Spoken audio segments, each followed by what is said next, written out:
রাজ্যের স্বরাষ্ট্র দপ্তরের সিদ্ধান্ত অনুযায়ী বাইজালবাড়ি পুলিশ ফাঁড়িকে থানায় উন্নীত করা হয়েছে এবং আগামী কিছুদিনের মধ্যেই নতুন থানার আনুষ্ঠানিক উদ্বোধন হতে চলেছে।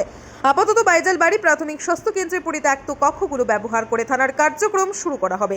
পরবর্তীতে নতুন পাকা ভবন নির্মাণের পর পূর্ণাঙ্গ থানা কার্যকর হবে।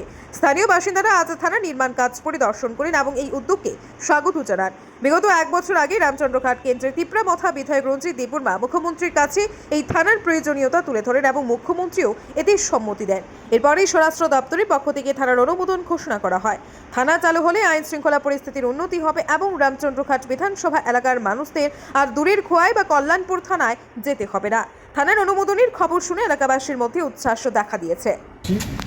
কারণ যেহেতু আমরা 24 রামচন্দ্রঘাট বিধানসভা দুটো থানাতে পড়ে, একটা খোয়াই আর একটা কল্যাণপুর।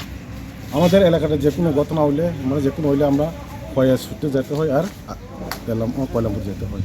কিন্তু আমাদের এই 2023-এ তিপ্রামথার যে এমএলএ রঞ্জিত স্যার, উনি আসার পর এই যে এই বাইজাল আউটপোস্টকে থানা করার জন্য উনি আপ্রাণ চেষ্টা করছে। এটার ব্যাপারে উনি চিফ মিনিস্টারের কাছে, আমি নিজে আসলাম চিফ মিনিস্টারের কাছে চেম্বার গিয়েছি, কিন্তু লাস্ট ফাইট আজ পর্যন্ত অনেক চেষ্টা করার পর আমরা শুনলাম যে থানা নতুন হতেছে।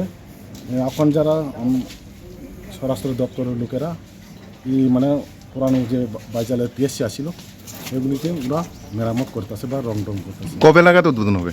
আমরা শুনছিলাম যে একটা ডেট 25 তারিখ, মার্চের 25।